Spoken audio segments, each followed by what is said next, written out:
I would set my alarm to 5 in the morning to turn on my TV and watch Inuyasha, and then when Inuyasha went off, I would just get ready for school. So I woke up for that shit.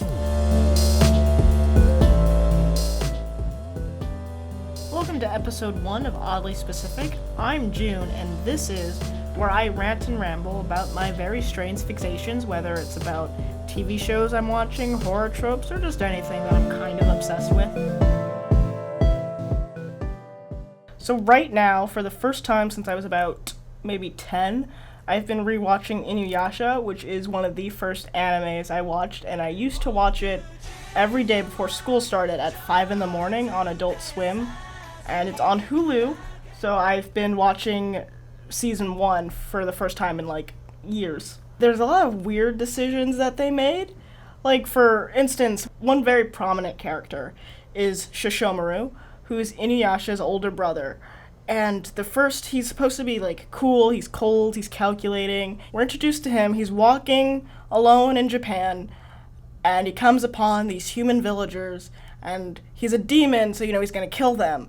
And he kills them by taking out, this power of his that I guess he only has in the anime. He didn't have it anywhere else. And it's basically, what happens is as if a gymnast takes out a ribbon and starts spinning in a circle. And this is the first thing we see him do, is doing a fucking ballerina spin with poison ribbon, and he's killing these people, and there's no way to take that seriously. It looked ridiculous, but this is how they decided to introduce this cool character to the series, by having him spin in a circle gracefully. I did a lot of odd choices in that show. I only realized that as I've gotten older. So the main character, Kagome, falls into a well to go to feudal-era Japan. She's from modern-day Japan, and she falls into a well, and that's how she ends up in the story.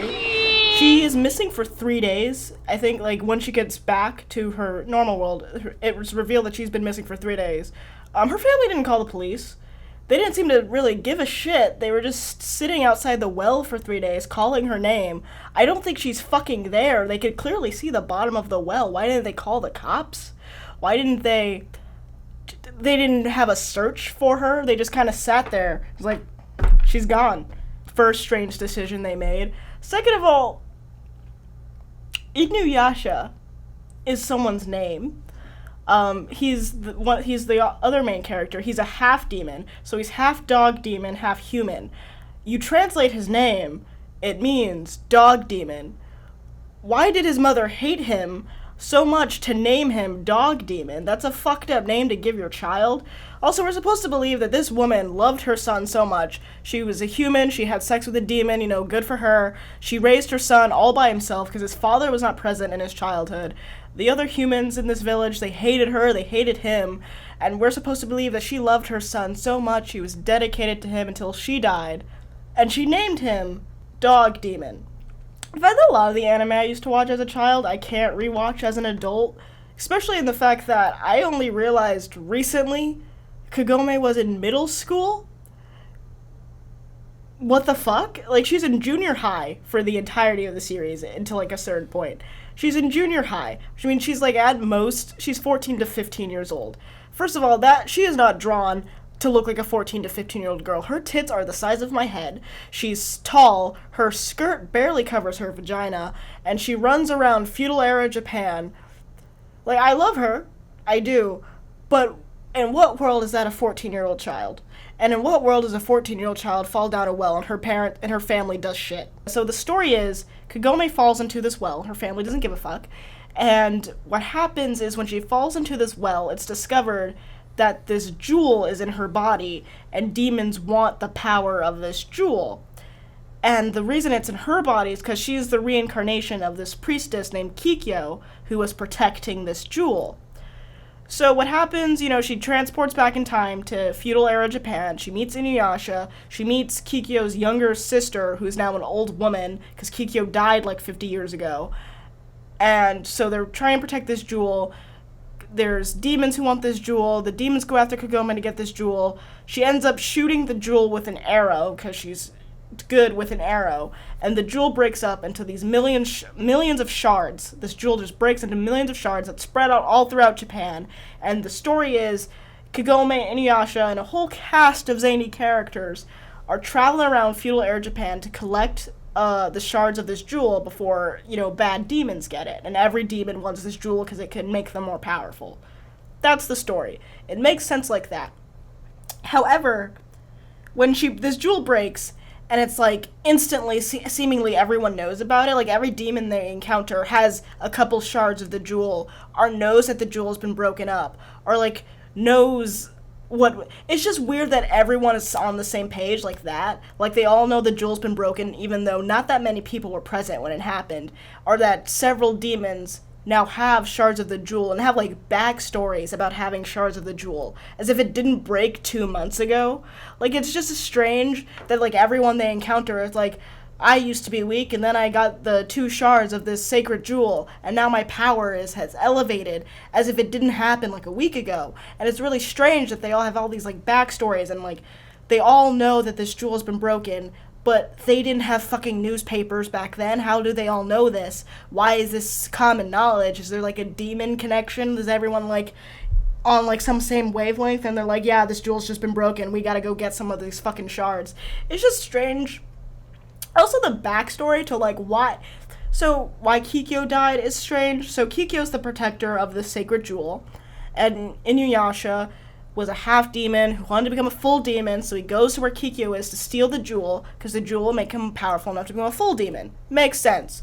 Kikyo and Inuyasha start to fall in love, So this demon named Naraku wants to split them up to take this jewel, and so he plots to get it. And his plot to get the sacred jewel from Kikyo is to turn Kikyo and Inuyasha against each other.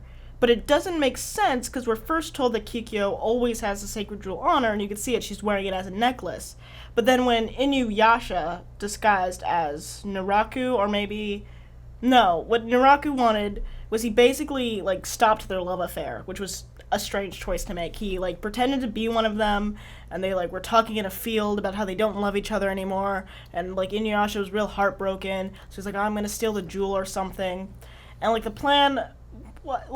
we're told that Kikyo always has it on her, but when Inuyasha goes to steal the jewel, he's stealing it from, like, a shrine that he's going into, and he's stealing it. And it's not guarded, by the way, which I feel like it should be. If it's a jewel that can give demons any power they want, why is that not better guarded?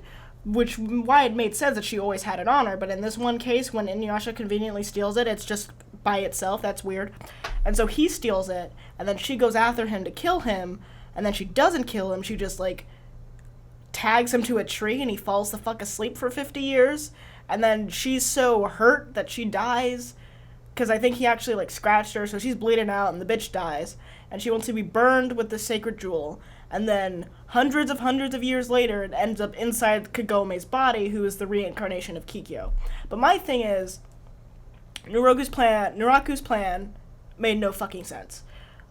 He didn't have to turn them against each other because the jewel was being unwatched. He could have just gotten it then. He'd never got the jewel after all this bullshit that he caused, because Kikyo burned it with her body. But, like, the jewel itself clearly didn't burn. Like, do jewels burn? Like, what was the plan to burn it with her? Did it turn to ash? Because even in the scene where she's burning, she's just holding it to her chest and it just shines really brightly. I think a magical jewel isn't like, weak to fire. That doesn't seem like it'd be in its like rule set. Maybe that's just a rule of the jewel that none of us know, is that super powerful, can give demons whatever they want, can also make humans powerful, also will burst into fucking flames and like become ash, but like they don't tell us that. We just have to believe that Naraku's plan to break up 2 lovers was so like evil and just bad, when really it was just poor planning. Like, he didn't get what he wanted, which was the jewel, or like even if what he wanted was just to break up Inuyasha and Kikyo was then reincarnated in the series. She's brought back to life by a witch who wants the jewel shards and, intelligently believes that Kikyo used to be the keeper of this sacred jewel, so she would know how to find them. Makes sense. Brings Kikyo back to life. Kikyo is brought back to life, and her spirit is filled with hatred for Inuyasha, who she believes betrayed her. And then the end of the episode where she's brought back to life, Inuyasha's like holding her over a cliff and she's dangling, she's about to fall, and Inuyasha's trying to tell her, no, it wasn't me, I would never hurt you.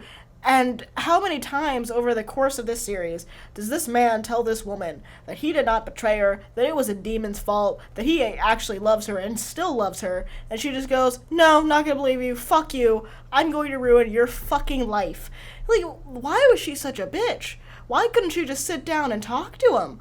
Why couldn't, like, take his word for it, hear his side of the story? He got pretty fucked over, too. He was, like, bound to a tree for 50 years, asleep, and then woken up by some girl harassing his ears. That's a fucked up situation to be in. He's, like, 50 years older than he was before, and he still looks exactly the same.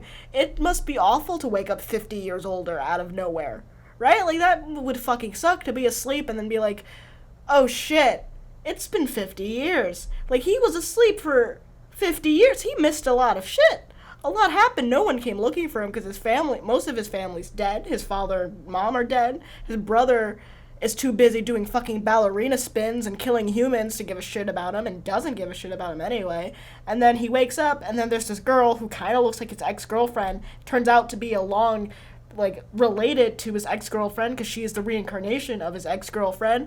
So it's kind of just a fucked up situation for him to be in, and no one ever gives time to care about Inuyasha's plight. Then now his ex-girlfriend won't believe him when he's like, hey, I didn't mean to try to kill you, or that wasn't me that tried to kill you, and I'm not a bad person, really. I'm in a fucked up situation. And she never takes the time to listen to him, and I think that's kind of bitchy of her. The interactions between Inuyasha and this character Shippo still make me laugh. Shippo is this fox demon that they find in season 1. He's a child. His parents have just been killed, which is, horrific. And he tags along with Kagome and Inuyasha because now he doesn't have parents, and these demons who, again, somehow knew the jewel had been broken up into pieces and had some of the shards, were terrorizing him. Which was also, the fucked up part about that is one of the demons who was terrorizing him was wearing a fox pelt around his, waist that was Shippo's dead father, which is so fucked up. It's like, they wouldn't do that if he was a human.